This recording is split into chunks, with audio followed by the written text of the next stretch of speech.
Hello, hello, hello.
Hi.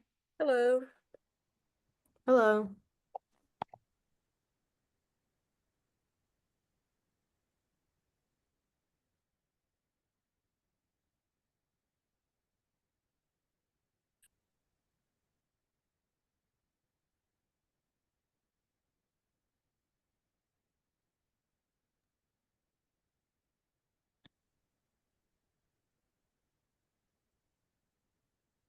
You want to get started?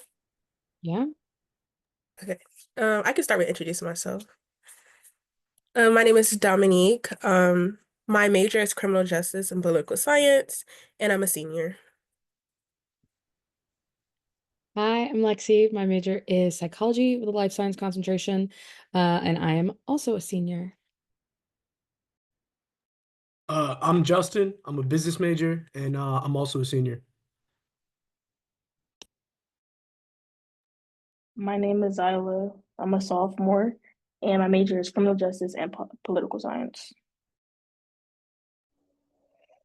I'm Noah. I'm a senior, and my major is history. Hi, I'm Michaela. I'm a poli-sci major and I'm a senior. And I will have my video on just a little bit. I'm trying to figure it out.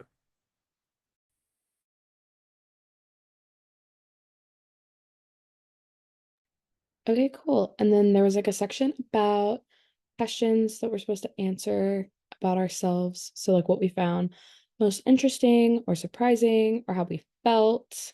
And I would say personally, I think the thing that I found most interesting so far is talking about DC statehood as someone that's only been to DC like twice. And it's not something that I think frequently about. It's been really interesting to learn about DC statehood and how passionate some people feel about it. So that was a really enjoyable unit.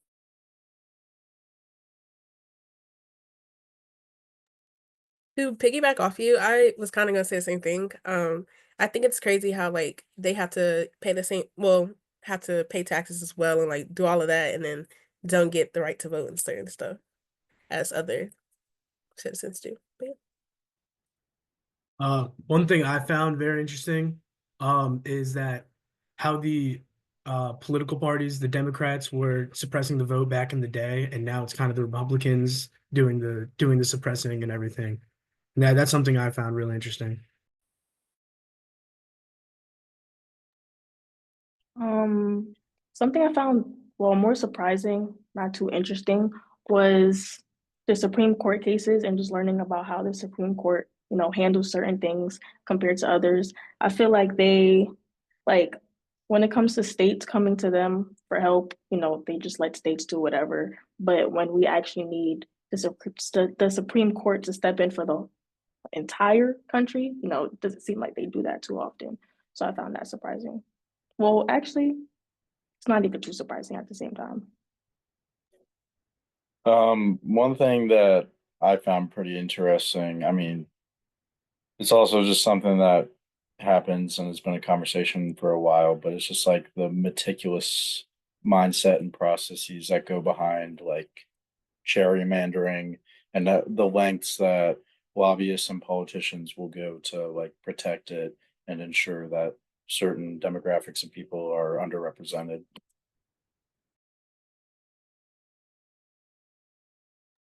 Something I found interesting was definitely like learning about like the how like the different like US territories was like can't like vote in like elections and stuff. I think that was kind of crazy to like see like you're a part of like the United States, but you're not really even allowed to like vote and participate only in like I guess I think it was like in like county elections or like local elections, like you're only allowed to participate, but not really in like, federal elections. I think that was kind of surprising to learn about.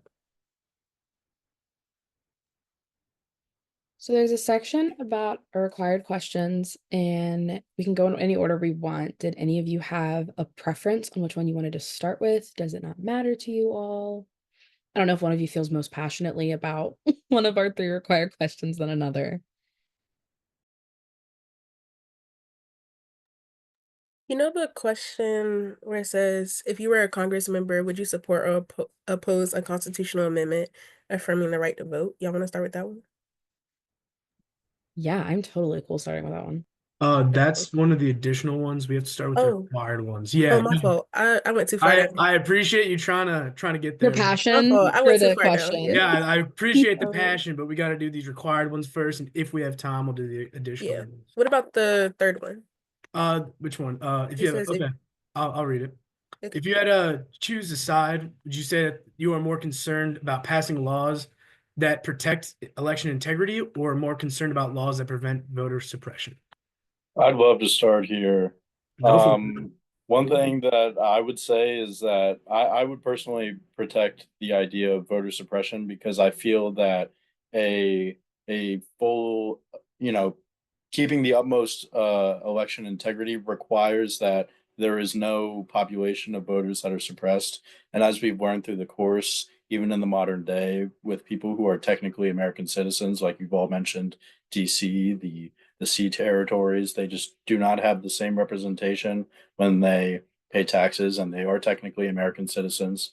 So I would say that to keep our elections integral, we have to ensure that all of the demographics of voters are suppressed. And this goes back to, the idea of like gerrymandering, which and the way that our electoral college works, political parties are able to strategically suppress certain demographics of voters. And I feel that is, not integral whatsoever. So I would say protect voter suppression. And if you do that, we have integral elections. Thank you. I agree with Noah. I think it's of course important. Well, election integrity is important, but when it comes to things like, voter fraud, it's pretty rare, as we've learned in the different texts. It doesn't happen too often, so I think it's more important to focus on voter suppression. Um, Also, like Noah said, it still happens these days to people who are American citizens, those that live on U.S. territories or reservations like Native Americans.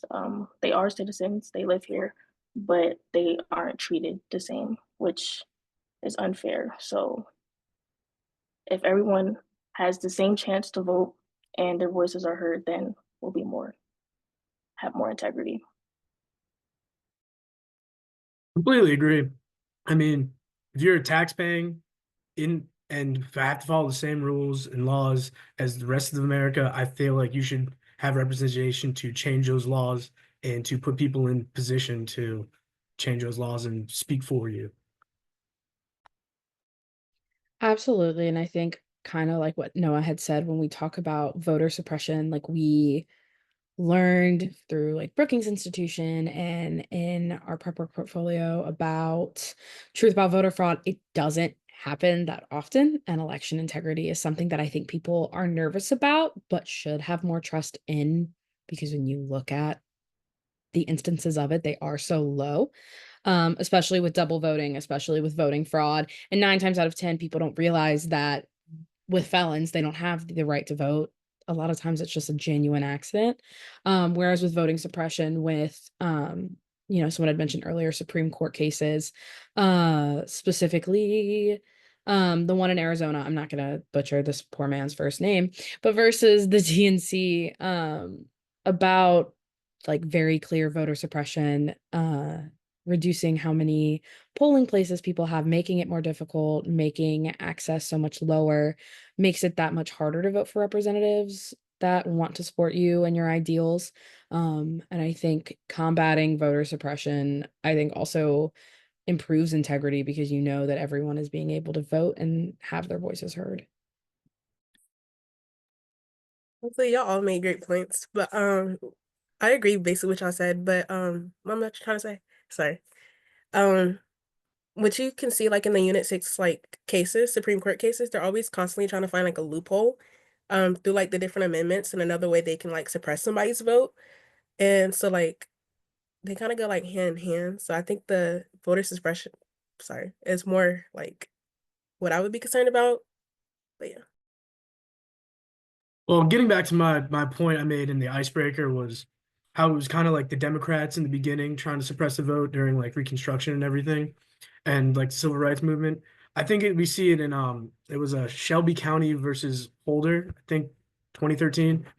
It was a Republican majority Supreme Court that kind of undid the Voting Rights Act and like made it easier for states to discriminate against like certain groups trying to get a right to vote.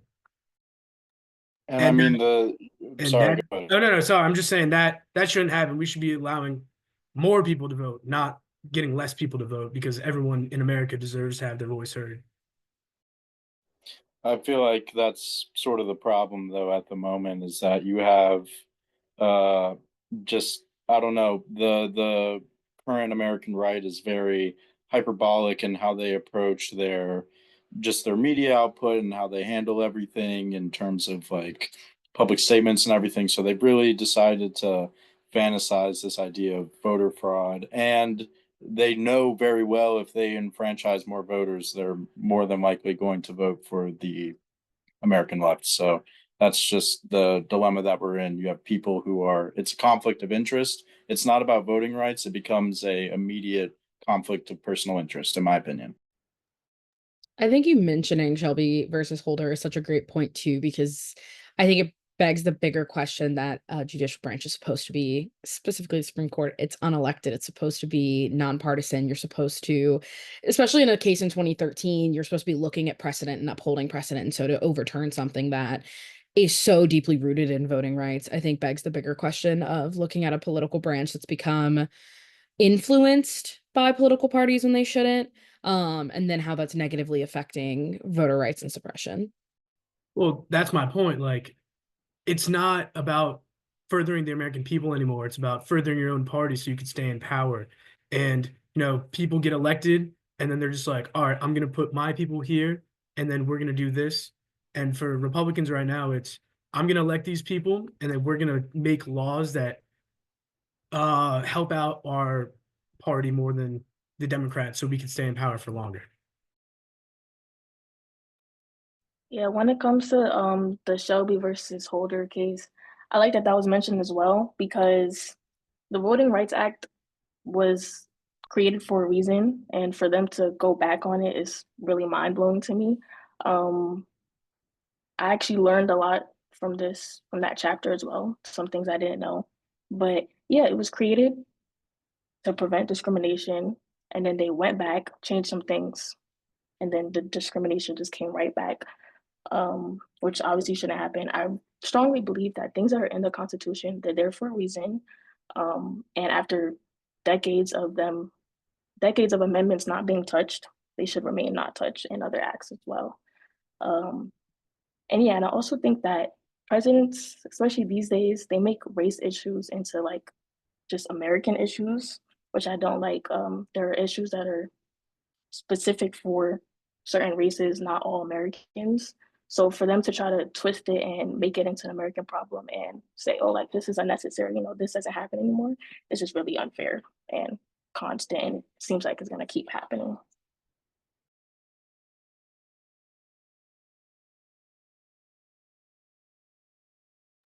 Anyone else want to add on to this first question that we've gone through, or do Yeah, you I think that will. we can maybe move on to them?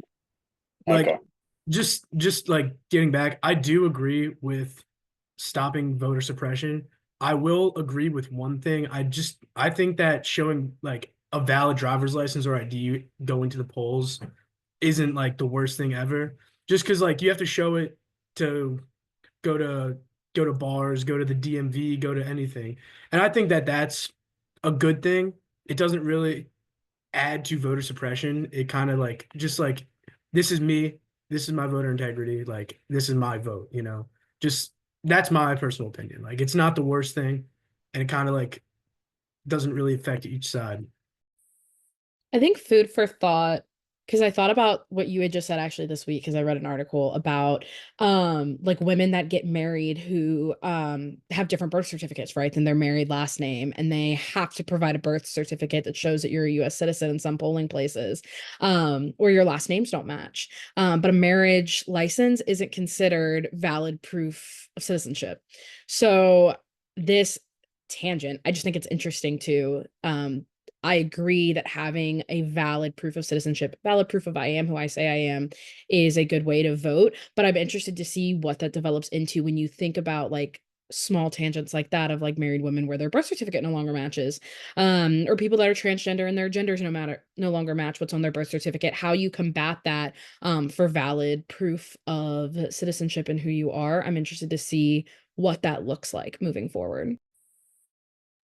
That's a good point. Also, thank you for saying that because I didn't really think about that when I said the driver's license thing. But thank you for saying that. It really opened my eyes. I like to piggyback off what y'all are both saying.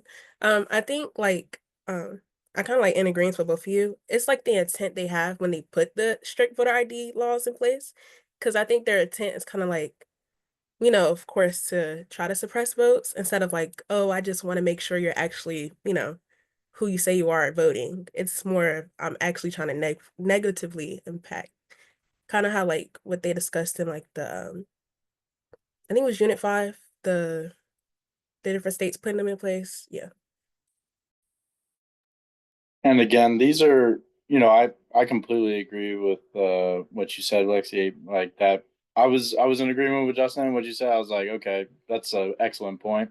But again, it's very similar to like in almost 99.999% of cases, they can see the ID that either has like the misgender or the different last name, and they can go back and trace it and confirm that it's actually you.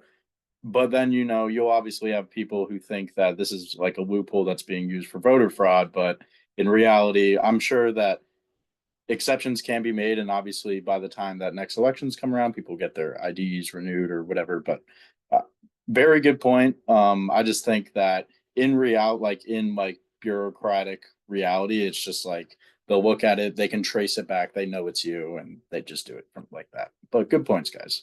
Well, yeah, I think in Unit 5 they were discussing having like voter database that like should be updated. So I feel like if our politicians were to do it correctly, they would be able to use driver's license or IDs in tangent with that voter database, which is updated. So I think if that was done correctly, it would be very beneficial to everyone.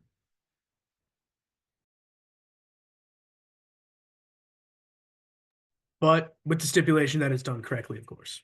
Yeah.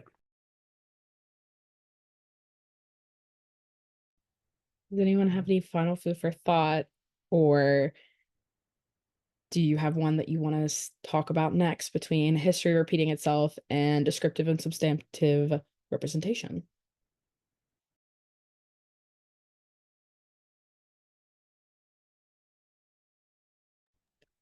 We can I want to answer the second question about representation.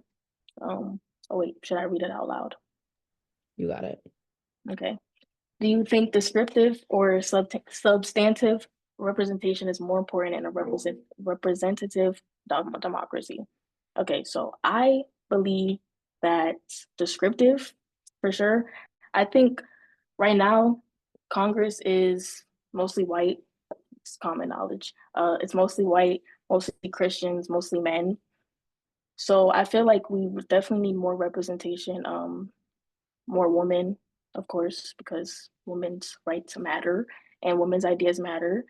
I think we definitely need more minorities, of course, because minorities are negatively affected by a lot of the things that Congress chooses to pass. So I think we need to be heard in that aspect. Um, Also, when it comes to the generations as well, I feel like that matters. Of course, Gen Z is still pretty young and there's an age limit, but I would love to see more Gen Z, represented because we're definitely a progressive generation and people are more educated, more passionate about certain things. And I feel like that's something that Congress definitely needs. And it will definitely make the world a better place. We're more open, or as some people would say, like we're more woke. So I think that's necessary. Yeah.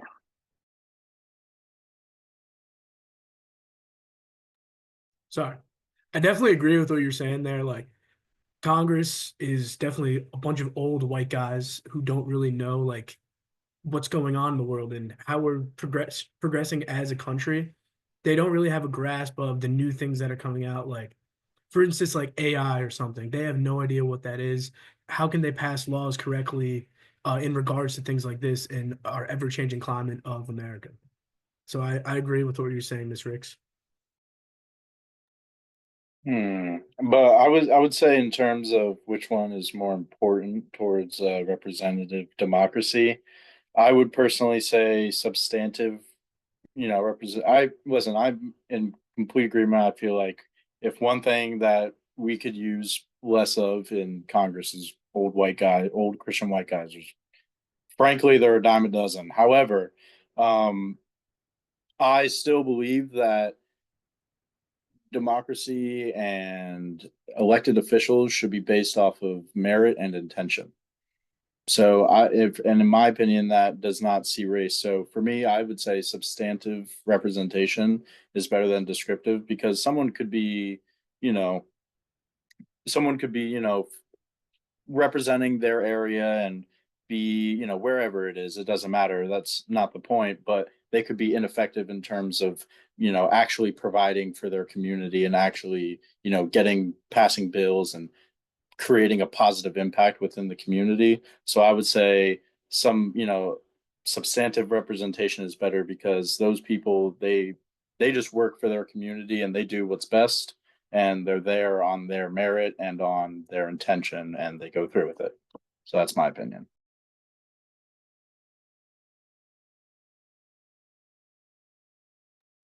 I'm actually gonna agree with you as well, only in the sense that I agree that it's based on merit and also policies, right? So what you want to pass should matter more than who you are and what you look like. On the flip side of that, based on the like unit 3, which by the way was my favorite thing that we did because I like stats. So like doing that stats and like looking at like the percentages of who's overrepresented and underrepresented specifically in the House of Representatives. Overrepresented is men, Christian, non-LGBT, with a proportionate representation of Black, Indigenous, Muslim, and Hindu people that are proportionate to the overall country's population. So I think sometimes we look at it and there's an overrepresentation of white old Christian men, but where America is right now, there's also a large portion of them in our population. So I think that as what Zyla had said, as Gen Z gets older and is now able to come into politics and present their more woke side or their more progressive views, then you're going to get kind of a higher mix of people in the House of Representatives that are, women, Hispanic, and Asian, who then also have those views that we feel more closely aligned to ours. I think a lot just has to do with look at how long in contemporary politics, right? So we'll say 60s to now. For a very, very long portion of that, women and people of color had no place in politics. And so it is a freshly new idea that women and people of color have a place in politics. So I think that those, like you had said, substantive kind of lines up with descriptive at the same time. So I think in the next 20 to 50 years, you'll see more women and people of color with substantive views that kind of follow what people are voting for. I think as I stand now, I definitely vote and look more closely at substantive representation because obviously I want to elect people that believe in what I believe in.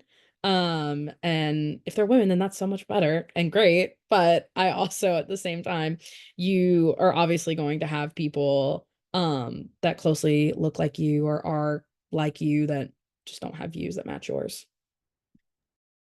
Yeah, that was a great counterpoint.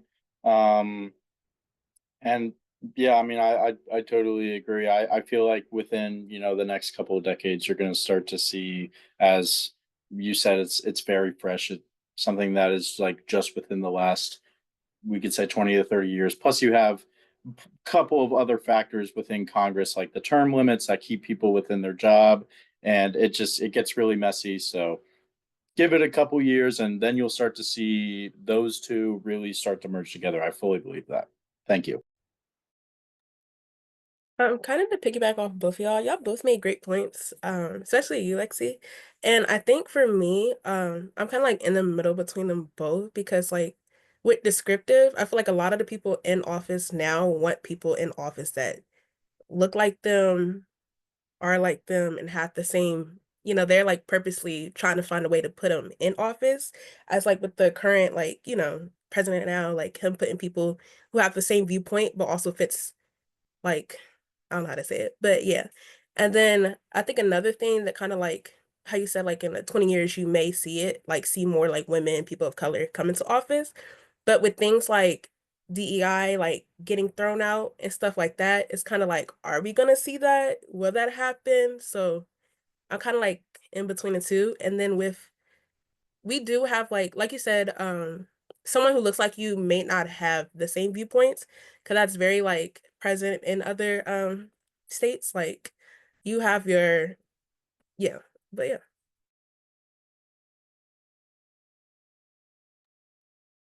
You guys are all making great points. I will say, Lexi, you didn't say something profound where descriptive, descriptive and substantive kind of intertwined, where it could like they kind of both reflect each other. Where it's like, yeah, they look like me, believe the same thing as me, but then they also have the same policies as me, you know. And I think, and to Dominique, to your point, I think with how you said the current president's picking people who kind of fit a certain description, but also have the same policies as him, kind of you two are kind of making the same point. And I agree with both you guys.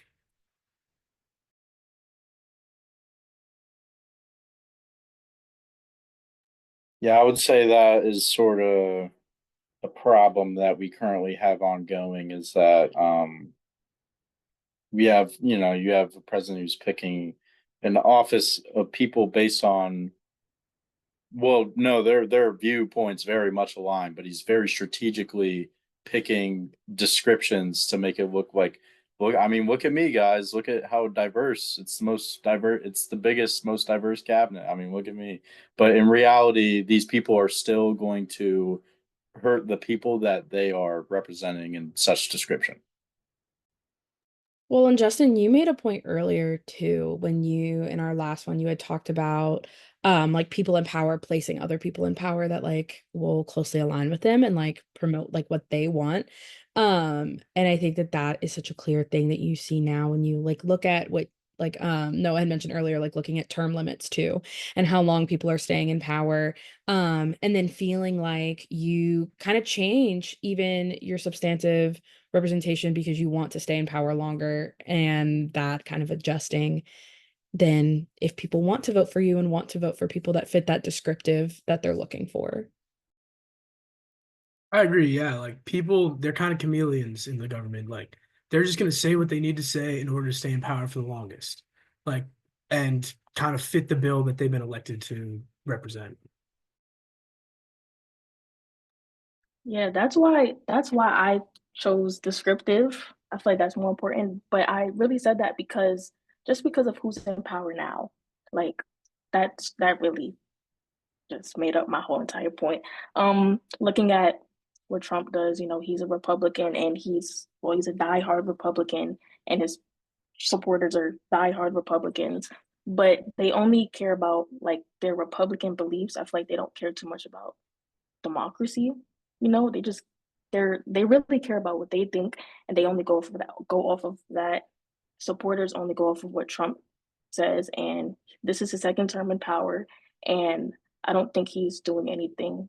First of all, he doesn't deserve to be in power, first of all, but I don't think he has any type of integrity. There's really no good things about him. So it's just like this is why we need people who are like instead of being a diehard Republican, he just needs to be more for America. But I don't think he is. So yeah. Oh wait, another thing. This is why I believe, like, for example, if Kamala won, right? She's a Democrat, but she's not a diehard Democrat. She's not just appealing to straight Democrats. She's trying to appeal to everyone. Well, she was trying to appeal to everyone. And that's the type of person that I feel like should be in power. Somebody that cares about all people. And she also is black and a female. So I feel like that's just really more important than, their views, because when it comes to just going off of your views, that's kind of how we get into the predicament we're in now. And I'm gonna piggyback off what you said about like the whole the most recent election with like Kamala. I think like take her race out, like the picture. So many people were upset at the fact that she was a woman and a woman running, and then you put her race in the picture, and then you have a black woman, and then everybody was upset about that. So like I think that's also like I'm stuck between the two, and I can't lean all the way over to not be for descriptive. And I also want to jump in on that because like I feel like I'm also like in the middle because I'm like, well, yeah, I want people who look like me, but also like share the same beliefs. But then like I also do believe society like in America should like be based off what the majority like feels like the country like in the way the country should be going. But then I think it gets like kind of muddy when you think about it because it's like with this election, the most of the country voted for Trump. So like, but like the rest of us who like didn't vote or like, didn't like want like what he, stood for is like kind of getting like the backlash of that, I feel like. So I guess it just kind of gets kind of like a weird like gray area with that.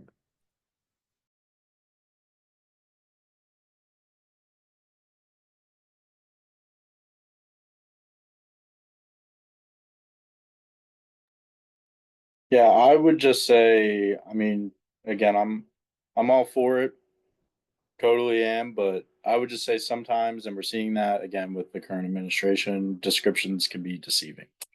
And I think eventually, like we had said way when we started this question, the two will eventually align, like way more than it is right now. But at the moment, it's like almost a perfect moment in time where it can be manipulated in a certain way, and it currently is being manipulated. So the descriptions are, right, but the actual policy and viewpoints are completely skewed. Yeah, I was just gonna say that. People just use descriptions to manipulate the public and get them more votes. They really don't. They really don't care. Really, they're just this person has the same policy as me and has the same beliefs. However, he looks like this voter group that I want to vote for me. So I'm gonna elect them to my cabinet. I'm gonna elect them here, do this, and I think it's all just very manipulative.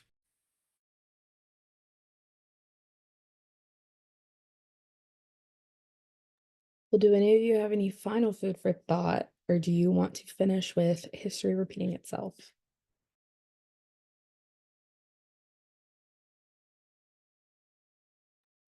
You can I'll just go say that ahead. everyone made some very good points, by the Hmm. way, Yeah, especially Well, that's Lexi.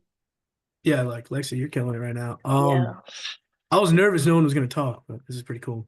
Um, all right. They say history repeats itself. Thinking about the evolution of voting rights, what lessons do you think we should learn from our country's history? Would anyone like to start?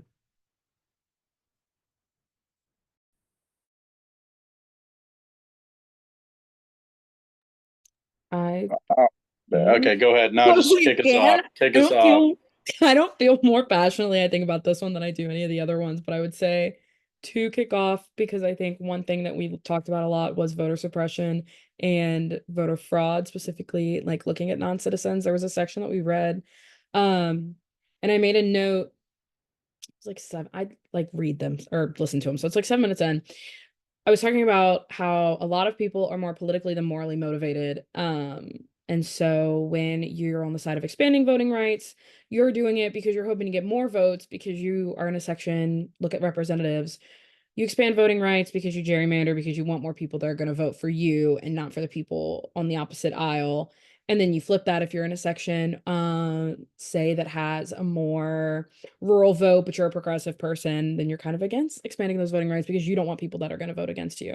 I think that I worry about fear mongering when it comes to voter registration because that was a part like 5 minutes on in like the 10-minute section. Like we talked about fear mongering and voter registration becoming more popular, but then you have people that like stand outside of polling places, like with their signs and everything, telling people not to vote and like why it's bad for you to vote.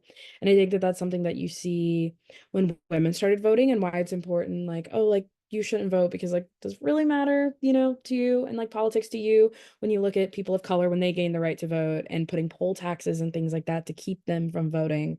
I worry that, what you had brought up earlier, Justin, like having like your ID and things like that, like those are great points. And that proves that I am who I am, having an up-to-date voter registration system, like Noah had said, so you can trace back, like, yeah, I'm married, but I am who I say that I am. I think that I worry as we do those things, if we don't do them correctly and we don't keep up with them, then you're harming people that are voting, and you're harming the electorate as a whole. And you continue to get people in power that are not substantive representation, that are voting for things that, go against our ideals and interests.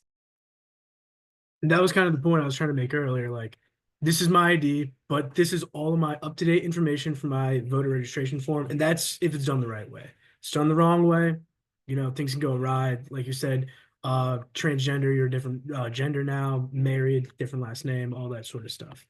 Yeah. Yeah, but I would say like in terms of like lessons that we can pull uh out of like the history and the evolution of voting rights. Like Lexi had opened up with the example of people like outside of polling places and stuff like that. It's not a direct block as it was previously, like with the poll tests and the poll taxes and everything. But that's one thing that people can do in this country is they can, and it's a great thing for the most 99% of it. It's a great thing. You can openly politically express yourself like in public to anyone you want. It's okay. But when it comes to like you're telling people not to vote or you're like even intimidating them in some cases, I would say you have to look back at some of the things that people were going through when they were trying to become actually enfranchised, like women, like people of color, uh, the adjustment to the voting age and everything like that. And I would say like another perfect example. Sorry, I'm going to tangent a little bit. I'm sure you guys will go off it, but another perfect example is how they had moved the voting age from 21 to 18 because they had, been sending 18-year-olds overseas to go fight a war. So enfranchise them, allow them, if they can die for this country, they should be able to vote. So why does the same thing not hold true for people who are from DC, American Samoa, Guam, all the Cuba, all these outer, not Cuba, I apologize, Puerto Rico flags in my head, just mixing up. Um, but why can't these people be enfranchised? They can do everything else that every other American do. They can be in the military, everything else. But like, where do we have to look at what's happened in the past and realize, well, these people, they contribute to our country just like, the 18-year-olds did in the Vietnam War. Why can't we enfranchise them?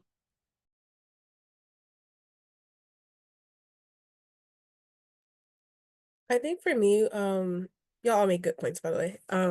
About like what we can learn from like our country's history is to be more like they need to be more like direct in the constitution of who they want to vote and like allowing people to vote. Cause like that's why everyone's able to find like a loophole in each amendment. Cause nothing directly says I want everybody who lives in our country, who's this race, that like everybody, don't matter your race, no matter your at least 18, like stuff like that, to vote. No, like nowhere it directly said it. So like, yeah.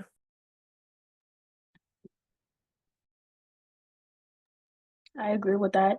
We definitely need a very clearer rules.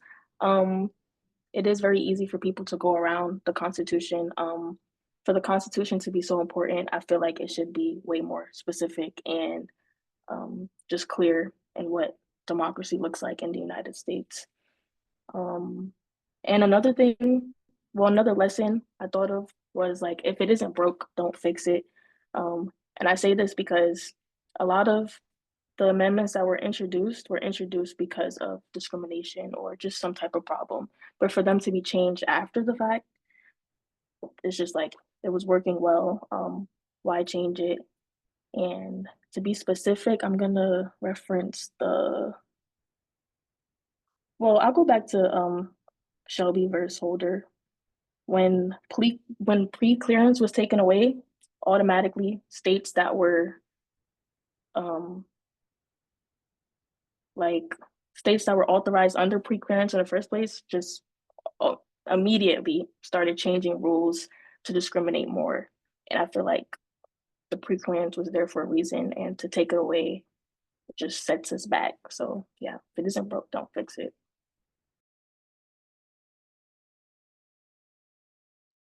I think off what you had said, Dominique, it's hard to like define democracy and like look at like who can vote and who cannot vote when we have such a vague constitution, but also when looking at Supreme Court, Rucho versus Common Cause, like voting is a state's issue and it is a political question. So a lot of times, like with gerrymandering and with different voting rights, the Supreme Court won't touch it because it's a political question. States can figure it out. But then you have those discrepancies from state to state that make it so much harder for people to vote and to like clarify what their voting access is and what their voting rights are. And then you get situations that become violent and become uncomfortable for people.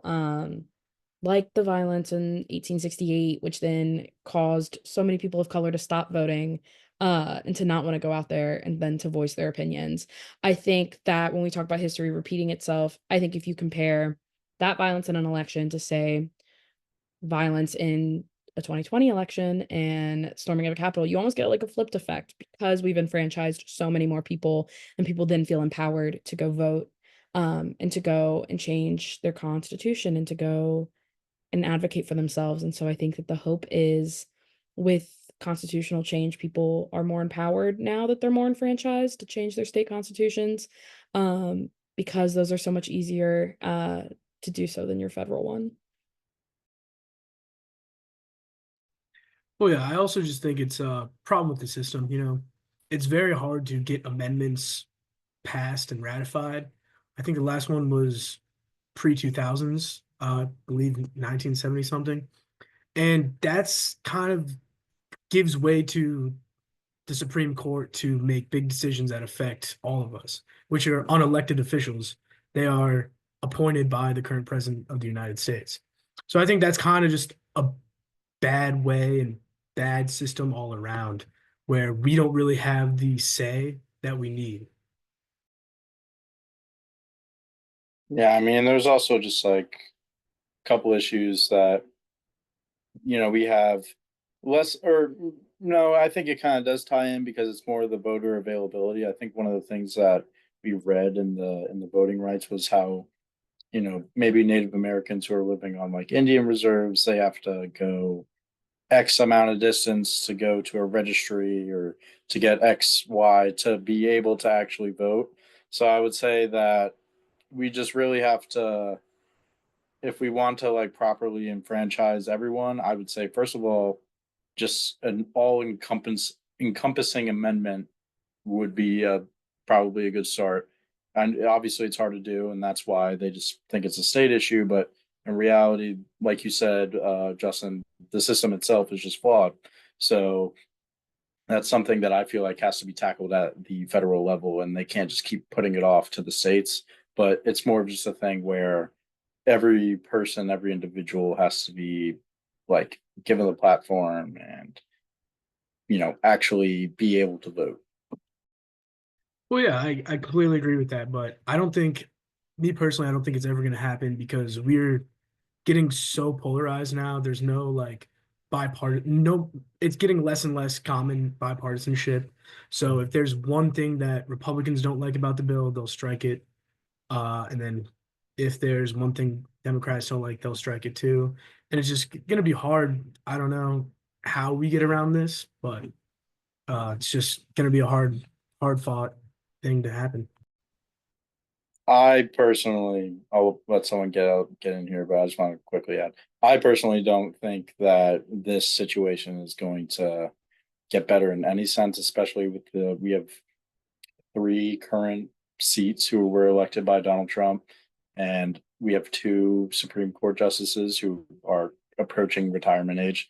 So you never know. By the end of this term, it could just end up being where the Supreme Court will be completely skewed to the right for the next couple generations.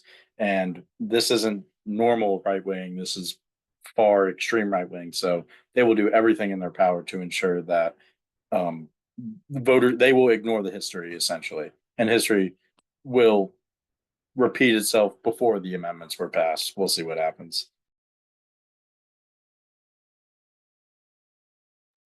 That's a really good point, Noah. Like, I actually did not think about that. That two of the Supreme Court justices are about to retire, and we still have 4 more years of Donald Trump. It's kind of a scary thought having, what would it be, five of the Supreme Court justices appointed by him. It's a majority. Yeah.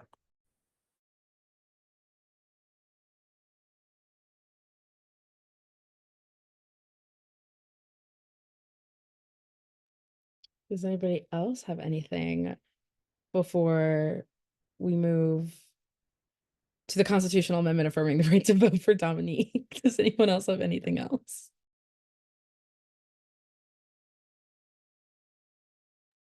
Well, Dominique, looks like you're in luck. You got your question. Do you want to start it off? Honestly, I could. I feel like low key with that last question we just answered, it dives right into it. Yeah, it's Okay, perfect, so perfect segue. sorry, I need to form my thought though. Actually, somebody can start. I need to form my thought. I'll read it while you form if that helps. If you were Yes. a member of Congress, would you We'll give you some support time to think, Dominique. Don't worry. if you were a member of Congress, would you support or oppose a constitutional amendment affirming the right to vote? And what do you think would be the biggest obstacles to passing this sort of amendment?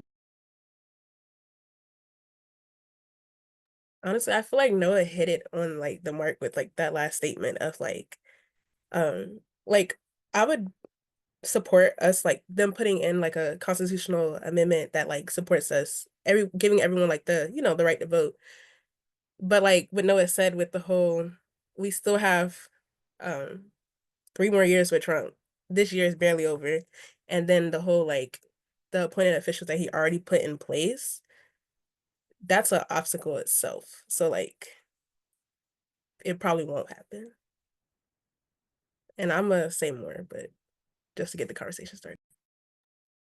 Yeah, I would totally vote for a constitutional amendment affirming the right to vote. I think that for decades this country has struggled with the peculiarities of what it actually means to be enfranchised and how people are like allowed to vote. Like we haven't even gone into the whole felon situation or anything like that.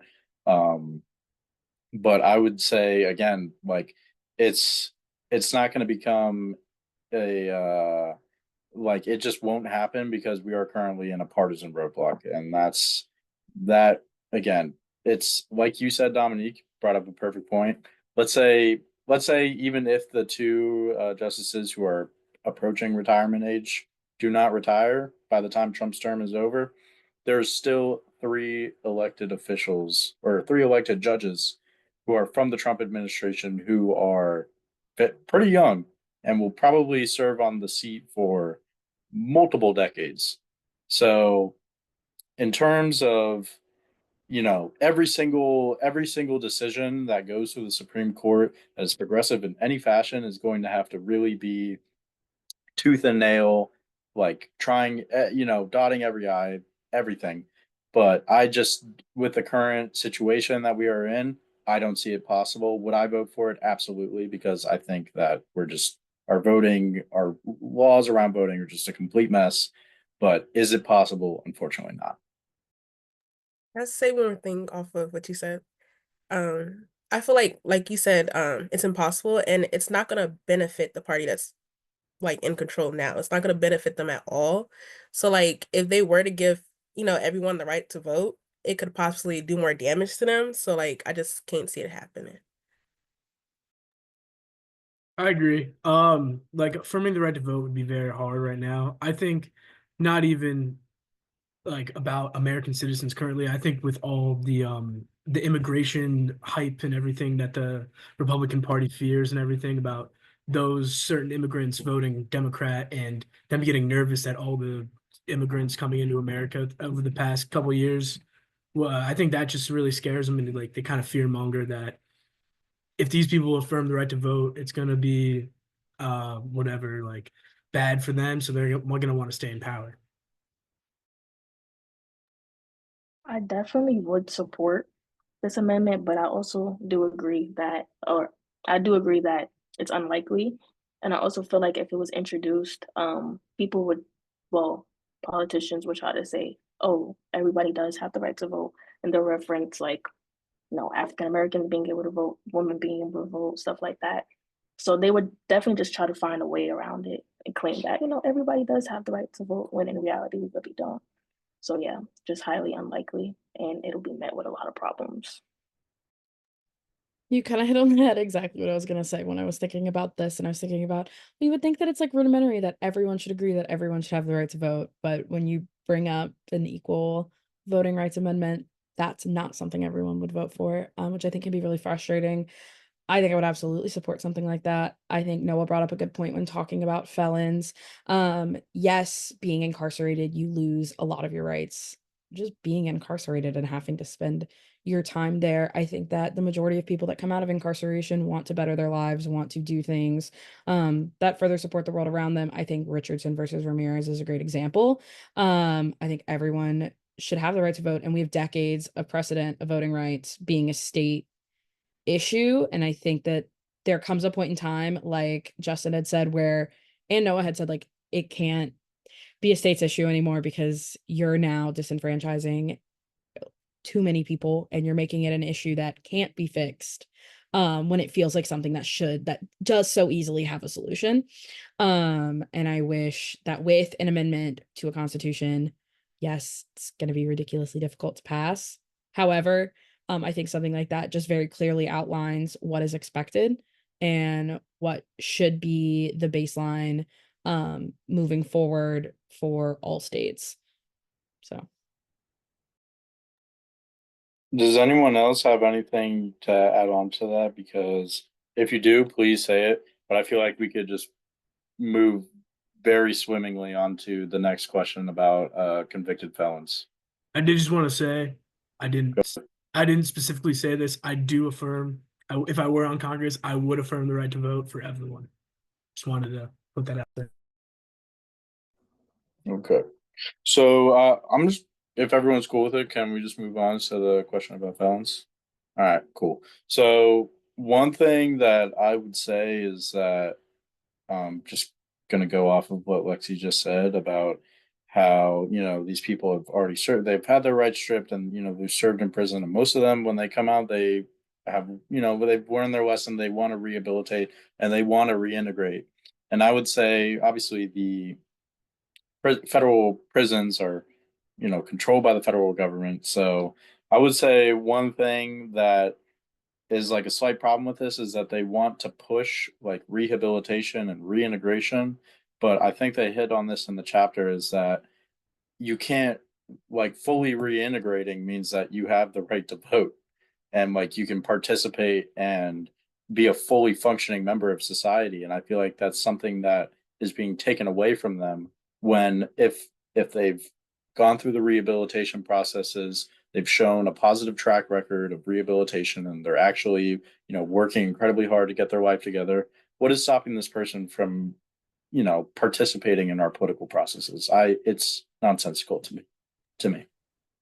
well, and not being able to participate in a political process then bars you from being able to make change that help you and people that you may have known who are also incarcerated. So when laws and bills come up about more programs that are in federal prisons, for more rehabilitation programs, for helping with getting jobs once you leave prison, if you're not able to vote as a felon, you can't vote in favor of those things that are helping you. So in a way, it's disenfranchisement against you for the rest of your life to be able to better your life and be able to make those changes at the local and national level.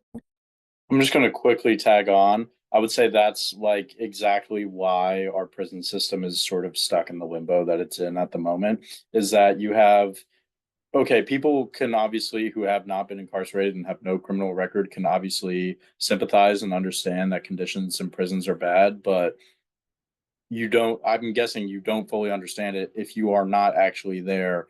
And then, you obviously want to help those people out because you know that people make mistakes and they want to better their lives. But at the same time, if no one can vote to actually put things in place to give them more opportunities when they leave prison or while they're in prison, then we just sort of we stay in this limbo where you have no one's fully reintegrating like they should be.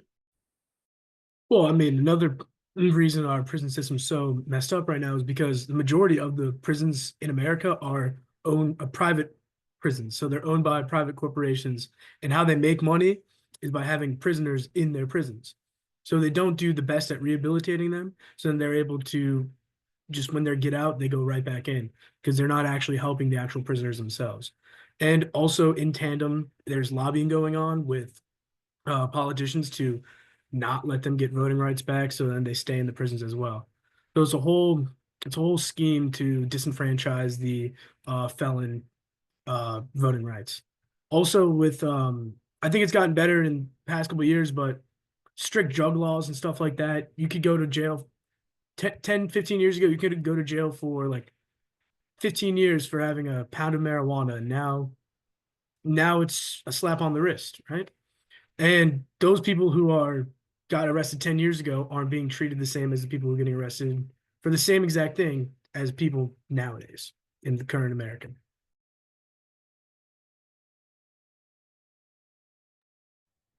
To kind of like Um, piggyback off the, oh, sorry, was someone talking? it's okay, you could go. Oh, sorry. To piggyback off of what you said about like the drug laws, like how strict they were and then like where they're at now.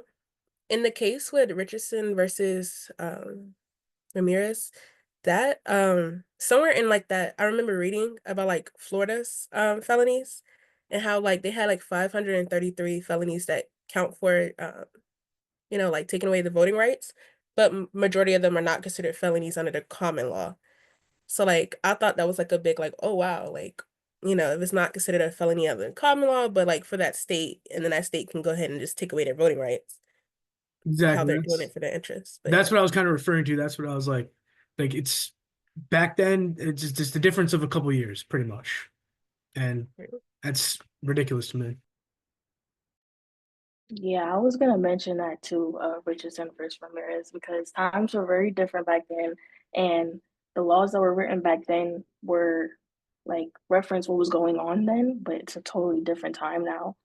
Um, I think that, I mean, I'm for felons having the right to vote. I still think everyone should have the right to vote regardless, especially since a lot of people who get arrested, well, a good amount of people who get arrested are, minorities as well. So it's like the system is against them. So there are a whole bunch of minorities in prison who have felonies for, like just trumped up charges when it's not necessary. So that's why I feel like they should still get the right to vote because it's like, some people just have it unfair.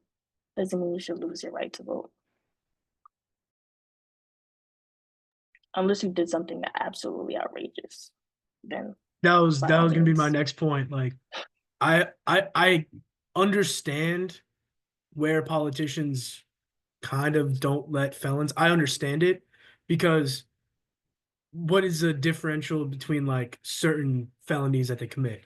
Correct. So it's like this one's worse than that one, but then like let's say like you broke into a car and felony GTA, but then you also get caught with a drug charge. So it's who's to say which one's worse? It's kind of there's no unless we were to create laws to say, well, you can commit these felonies and then still vote, but if you commit these felonies, then you can't vote. So it's kind of hard. And then if we were to enact something, there would be a lot of loopholes, and uh, then people would take advantage and manipulate so and so, and it's kind of just a snowball effect. My caveat to that is depending what state you are in, there are already classes to felonies, right? So like Virginia has 6 classes. So like to your point, say classes like 1 through 3, you get hit with like a class 1 through 3 felony, you maintain the right to vote. 4 through 6, you lose the right to vote. So then by enfranchising felons, does that become a state's issue or a federal issue to the Constitution when our felony rating system is different from state to state? Food for thought. Well, yeah, exactly. It's like state to state, it kind of works, but federally, I don't think it would work at all because all these different politicians from each state would be like, well, in my state, that's not bad, but in your state, it's bad. So it's like I just don't think it would ever get passed federally.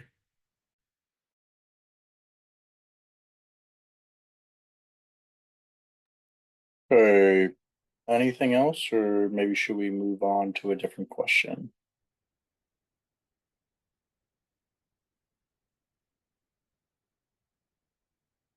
All right, let's move on to another question, shall we?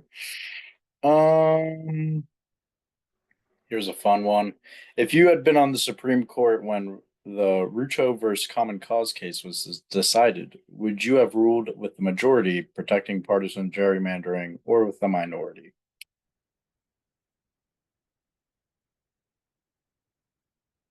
I can kick us off if no one wants to volunteer. All right.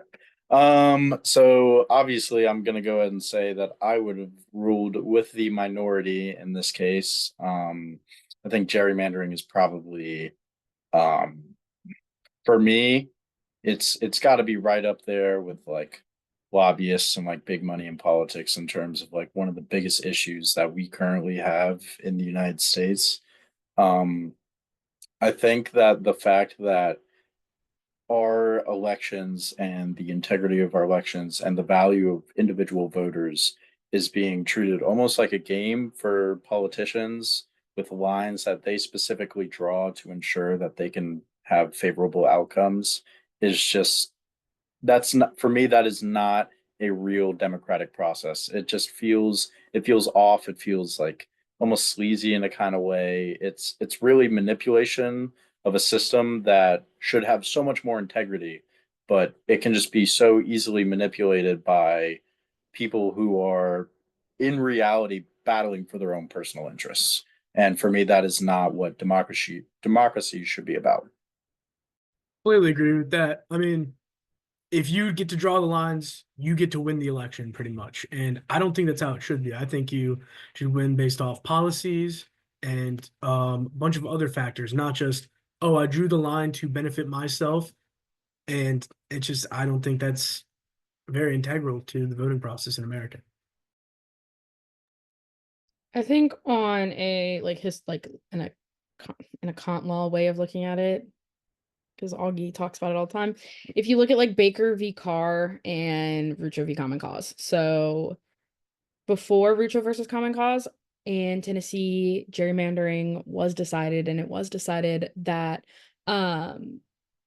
it wasn't a political question, that they needed to redraw their district lines, that you couldn't gerrymander. And then some years later, you have Rucho versus Common Cause, and the court's like, actually, we were just kidding, and you can't bring this up to the court anymore. I completely think I would have decided with the minority. Not even just on like Noah's point of the fact that you're disproportionately working against so many people, but also like talking about earlier, the importance of precedent, and that if the court keeps going back and changing their minds and overturning precedent, then what is the legitimacy of the decisions that you're deciding in the first place? If in 20 years you're just going to change your mind and just decide, well, actually, those justices didn't know what they were talking about. When you look at Rucho v. Common Cause and you look at gerrymandering, even just the actual gerrymander, like the original way that they drew that district, like it's horrible and very, very clearly working against people in their best interest and who that they want to vote for. And if you're so worried that your policies aren't going to match your constituents, then maybe that you should be voting for your constituents and not for your own personal beliefs and policies, because you're a representative and you're supposed to be acting on the beliefs of your stupid alarm. You're supposed to be acting on the beliefs of your constituents and not your own. And I think that a contemporary example of that is the one senator whose name does not come to mind from West Virginia, where in like I was a senior in high school, so 2022, everyone in the Democratic Party was voting one way, except the one man, little old man whose name I don't remember. And he refused to vote with the Democrats because he was like, that's not what my constituents want. He was like, that's going to work against them, because that's what you're supposed to be doing as a representative, is representing your constituents. So I think when you gerrymander, does that not bring up the bigger issue of, should you not be looking more closely at what your people want? And if that's not what you want to represent, then maybe you should find a job outside politics. You made a great point where you said they made one decision, and then 20 years later, they were like, they didn't know what they were talking about.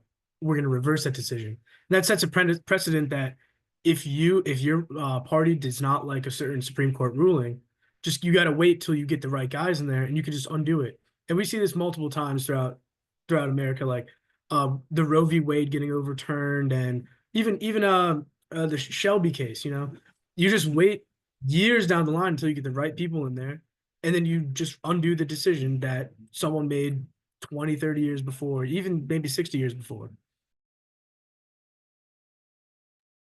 I just I think it's really unfortunate that that's sort of like the political limbo that the United States kind of just, that's just how our political system works. We're in a constant sort of phase of just someone does something, and then a couple years later someone comes in, and then I mean, perfect example, unrelated to voting rights, but like 2015 Paris Accord, we join it, Trump leaves it, we join it again, Trump's going to leave it again.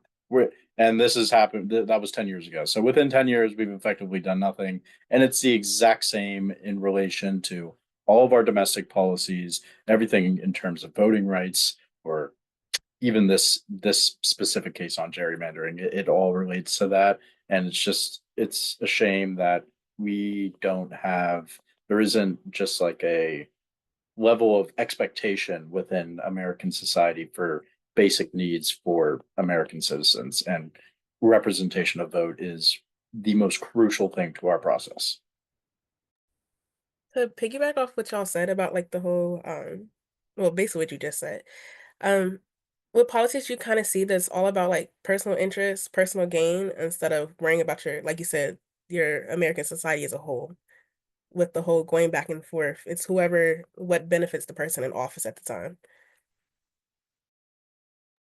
Yeah, I agree with everything everyone's saying. It's really not giving democracy, honestly. And I feel like we just keep taking steps back, and that's clear with gerrymandering too. Like the Supreme Court called it constitutional, even though it's clearly not. And I just think it's unfair that people have that much power and they can manipulate it to for their personal gain, like was said, instead of the gain of, our country as a whole. So it really just tells a lot of, well, it just tells us more about the country that we live in. And yeah, it's unfortunate. Yeah, I mean, we're never taking steps forward. We take a step forward, and then when the new party comes in, we take the step back, and we're kind of we're plateauing as a country. We're not taking steps further, and eventually we're going to get taken over by other countries, or they're going to surpass us in power and technology and all this different stuff. And we're kind of just in a political limbo because we're so polarized and nothing bipartisan is getting passed. I think more than that too, you burn bridges with allies and you hurt your own, domestic stance. I mean, look at tariffs on economy of 25% on Canada and Mexico. And like, Canada's like, oh, okay, then we'll do 25% on you too. And no one wins, and you're only hurting your constituents. So that then begs the question of, are you not supposed to be working in the best interest of the American people? And if you're not going to do that, then you should do something else.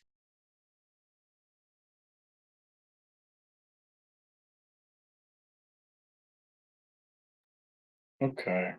I feel like we got a good amount out on that. Shall we move on to another question? We got a couple Can other we do the money dec- in politics one? Yeah, absolutely, absolutely, Okay. absolutely. You go kick us off. Okay. If you had to choose a side, would you say that money in politics is necessary and ultimately good in a pluralistic democracy? Or would you say that money in politics is a unique negative force in a pluralistic democracy. So I will say this. I have a unique view on this. I took a lobbying class last spring. And so I kind of get to see the inner workings of how lobbyists work and everything. If I were to choose, I were to say money in politics is not a good thing at all. But since we have the system we have currently, where money is involved in politics, I think lobbying gets a bad rap, honestly, because there's lobbyists on both sides for everything. So there's, it just depends on how you are morally. And so we have, like, let's say there's an environment bill, right? They're trying to, I don't know, put a new power plant in, and it's going to negatively affect the environment around it, but it'll make more money. So then there will be the lobbyists that are lobbying to make more money and build it. But then there's also environmental lobbyists who are spending the same amount of money or more money, whoever wants to spend the more money. And so there's lobbyists for both sides of everything. And it's just whoever has the most money, pretty much, and whoever wins with just their influence and everything. Yeah. I just think that the fact that this is like I agree with you. Like, yeah, there's two different sides to every issue that's being lobbied. 100%. But the fact that our government, obviously, money talks everywhere else in the world, but like the fact that policy that directly impacts people who have like really like nothing that they can do other than vote for their elected officials is being pretty much just powered by the 1%. And you have people who are just like behind everything. I said this when we were talking about gerrymandering. Next to gerrymandering, I would say lobbying is probably one of the biggest obstructions to our democratic process currently, and especially in the current environment. I mean, we literally just saw the biggest lobbyist of them all like stand next to the president for months, and guess what, he wins the election and all of a sudden he's getting more rich, and my eggs are $4 a carton and I can only buy two of them. No, I completely agree. Like, I don't think there should be any money in politics, but I think how we are now, I don't even think we're leaning more away from a democracy and leaning more towards like a oligarchy, like a wealthy oligarchy where the corporations and what they do is they go, I like this candidate. He's going to help me get more money by his policies. So I'm going to donate millions to his campaign, and then he's going to have to do what I say. And it works. It works for both sides. Don't get me wrong, but it's just I don't think that should be happening at all. It should not be happening in the first place. It should be U.S. citizens vote for your policies and what you believe in, and then they just do it. Not billionaires giving you money so they could manipulate politics. I mean, unfortunately, in American society, money has a place in politics. Money should not have a place in politics. And I think that talking about how it benefits both sides is exactly the issue, is that because of money in politics, there's only two sides. And there are third-party candidates. There are, I guess, fourth-party candidates when you run as an independent, but there are so many other people that are probably qualified for the job that don't have the same platforms, that don't have the same access because they don't have the same funding. And so like with Citizens United and FEC, letting people's corporations act as a person, I think, is absolutely ridiculous because yes, a corporation has a CEO and normally your values represent that one person. Then that one person should be the one, if they want to, donating to a campaign. I don't think money as a whole has any place in politics. Like Noah had said, when you have all of these lobbyists that are pouring money into their own beliefs, and then like Justin had said, when it's whoever has the most money wins, that's not what the best policy is. It's not substantive representation. It's not what the best policy is. It's not what the best idea is. It's not what's directly helping the American people. It's whoever has the most money wins. And so what we had talked about earlier, when we talked about wanting to have like a government that, directly helps us in our best interests, that's not what that is when you care so much more about gaining money than you do about gaining the votes of the people that you're supposed to be helping.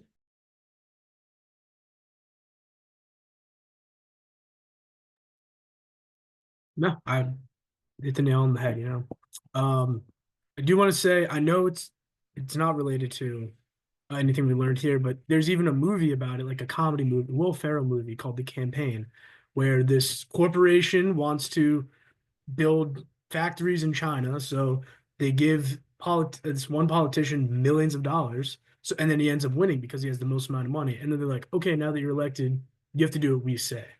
And we see, and it's a joke in the movie. However, it's based on truth, which is terrible. Like, people just getting elected with money and then, all right, now I'm going to do what you say and pass laws for you instead of helping my constituents. Like it's not to say, by the way, like obviously at the end of the day, like campaigns still need money. Like they do need money. That is a true thing. Like to campaign to actually get yourself out there and and actually try and run for office, you do need to have donations. However, bringing it to the point to where like you are just like there's so many other people who are more qualified than you are and you're just running off the back of donations alone because you're going to benefit one person specifically and essentially line their pockets and just keep creating this divide of wealth that we have in our country currently. It's just too much. And I don't know, there has to be some middle ground found between it because at one point campaigns need money to actually run and to be able to go out with their political process. I mean, things cost money, obviously, shirts, whatever you're selling in terms of campaign stuff, like it costs money. So, and just going out campaigning, hiring people to campaign, there's all this baggage that comes with it. Campaigns need money. However, when you're just dumping millions of dollars just so one person, not the whole, can benefit, that's where you start to get your problems. And that is happening in the United States 1,000 times what I just described.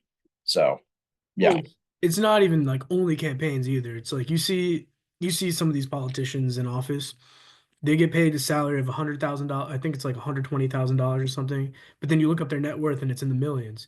It's because they're setting up these in office. They're setting up these shell corporations and nonprofits, and then rich billionaires who want a certain law passed will be like, "All right, I'll donate $2 million to your nonprofit or your shell company, and then you just get to keep the money and pocket it." And it's all sorts of messed up. We need to get to the bottom of corrupt politicians and stuff like that and stop lobbying because there's a lot of laws when it comes to lobbying where you're not allowed to directly give people money, but then they get around that by setting up these nonprofits. Um, well, Justin mentioning a movie kind of made me think of the show I just finished watching, Prison Break. I hope if you've heard of it, but if you haven't heard of it, you should definitely watch it. Um, but well, I don't want to spoil it too much now, but basically, the government had access to some crazy information, right? That could actually benefit the world.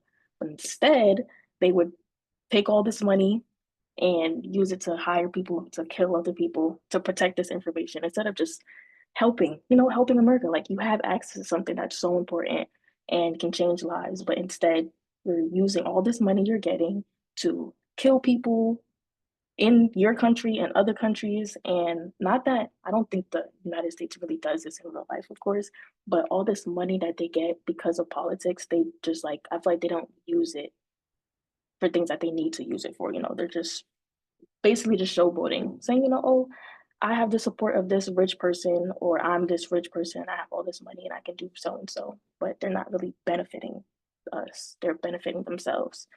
So yeah. And it sucks that these people get to be in power when they're not helping anyone but themselves. And yeah, that shouldn't be what America's about. I don't think the founding fathers had this in mind, but that's what it turned out to be.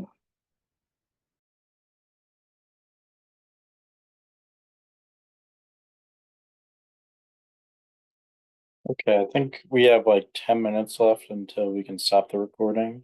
So I say we maybe nail in one more question. I'm looking at the voting age one. I feel like that could be a good one if you guys want. I was about to say the same one, yeah. Also gonna say All right, yes. cool. I get I'll go really. ahead. Oh, All right, go ahead, man. Go all ahead. right, No, all right. go ahead. You got it, brother. Sorry.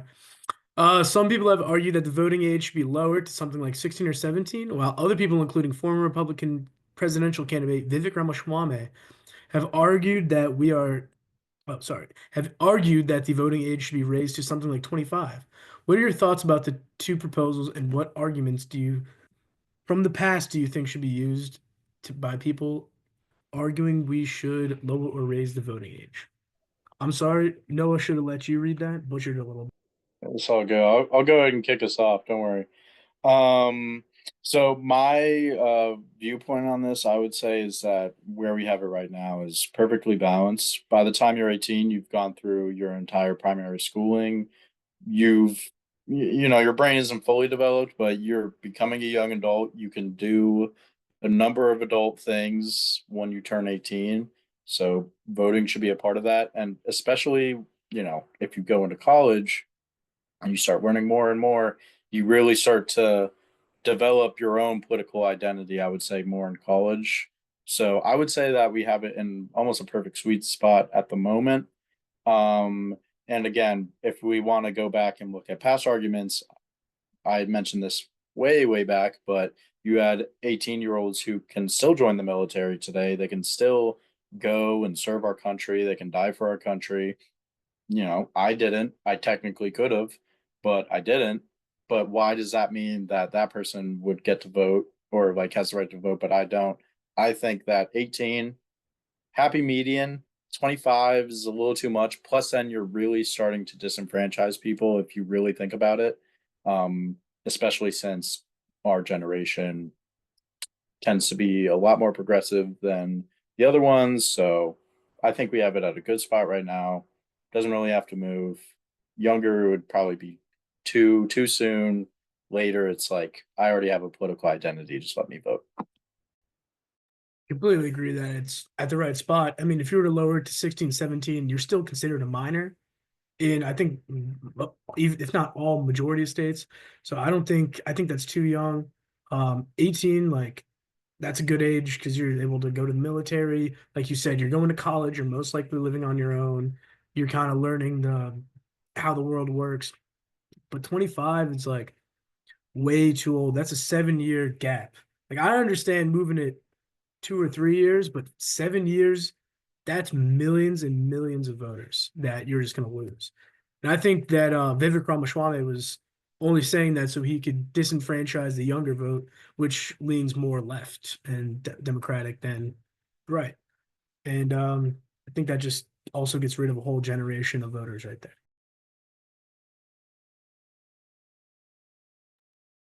I also think when you talk about getting rid of like generation as a whole and like being in college and having a political identity, I also think it looks at like looking at issues that directly affect students in college right now, like with President Trump tweeting about how, if you protest on campus, like there are consequences and things like that. So if you read something like that and you want to vote against it because you're in college, you should be able to have the ability to do so.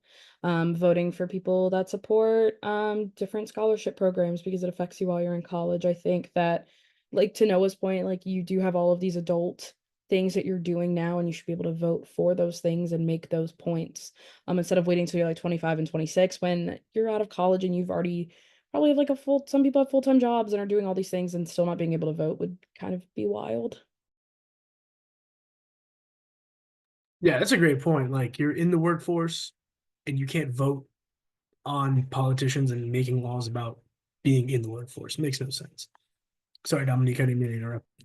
Oh no, you're good. Mine's just short. Honestly, y'all like I feel like y'all said everything I was thinking. I feel like with our generation, we're very vocal and like moving up the age to 25 or even, lowering it is taking away our voice, our generation's voice. And I feel like that wouldn't end right. And I feel like with our generation, since we are very vocal, we are gonna speak on every issue that, you know, negatively impacts us, especially on campus. We've seen it like all over our campus. We've seen it on other campuses. So I feel like limiting that would not be right. Yeah, I mean, it's it just yeah, it would not be a great idea if you because you have to think about people who like even people who aren't going to college, if you go out of school and you immediately go into the workforce, which a bunch of people do, and people are able to generate successful careers off of the back of that. So fair play to them. But how are you going to be 22? Let's give it like a liberal example, because people will be 19 working full jobs because they're talented at what they do. So they're earning a paycheck, they're paying taxes. Why shouldn't this person be allowed to vote? Or like even if someone's like 22, they just get out of college, they start working a job, like why is this person who has a full education, has a degree, is paying off student loans, is going through American banks, paying American taxes, all of his paychecks are taxed, all of his paychecks his whole life have been taxed. Why are we stopping this person from voting? That's just my 2 cents on it.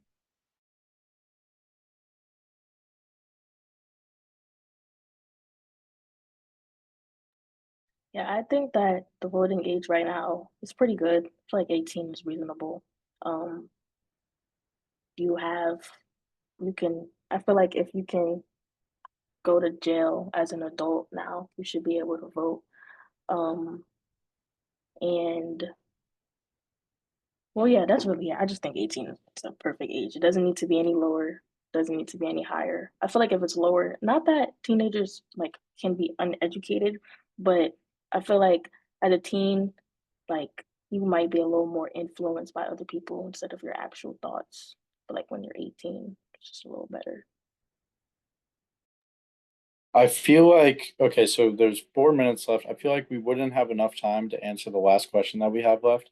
So is there any like individual questions? Because that's what it says at the end here. You'd ask your own question. Is there any individual, just like talking points someone want to throw out from the class that you were thinking about that we could just talk about for 4 minutes?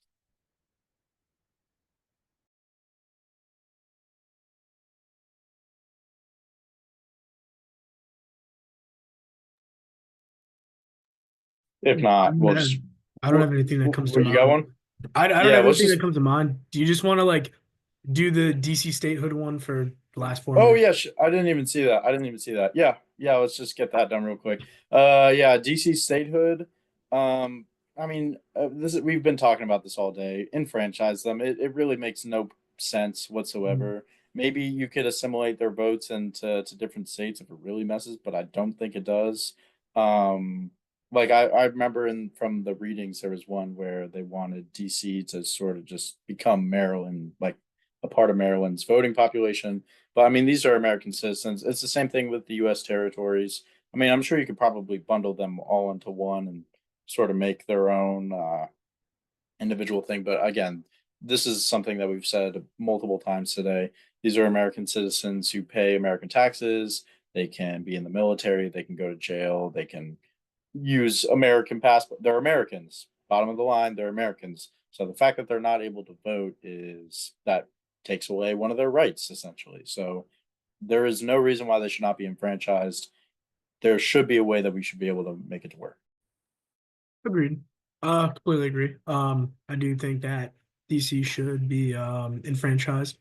However, I don't think, again, going back to what I've been saying, I don't think it's going to happen because DC leans a lot left, and if it were to get brought up in the House or anything, the Republicans would not let it pass because they don't want to give a very left-leaning state at that point any more electoral votes because then they just would never win an election again.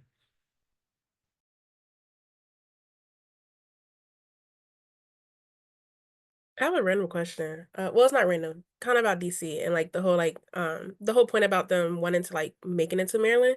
But before like DC was DC, if I'm not tripping, wasn't it like they just took parts of other states and made it into DC, right? Yeah, it Yeah. I was. think that was I Yeah, it was was thinking supposed of to like be. It was supposed to be a little bit of Virginia and then a little bit of hmm Maryland, but then Virginia was like, no.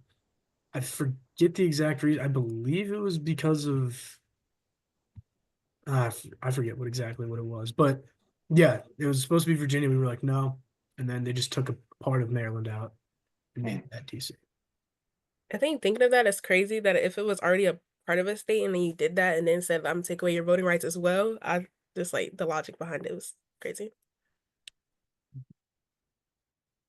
I agree. And I mean the territories as well. It's important to remember about them because not a lot of people think about them, but still American citizens who technically live on American soil. Mhm. There's no reason why they should not be enfranchised like everyone else. Again, it becomes a partisan issue, and again, that's just one of the things that plagues our economics or our political system. Is just everything has a political or a partisan roadblock. Agreed. Yeah. I will add this little tidbit. My old professor, her husband was a lobbyist, and he was the chairman of a lobbying consulting company called 56 Capitals. So he added the 6 territories that the US had. So he was representing them as well, not only the states. So yeah. They don't exactly have representation, but they have representation through lobbying. Hmm.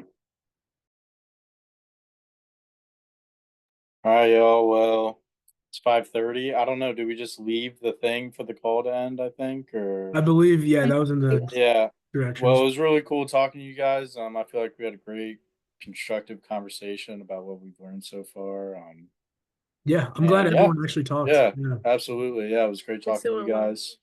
course. Yeah. And Great yeah, conversation. best of luck to you guys for the rest of the class, and hopefully the people who are watching us agree that our conversation was fruitful.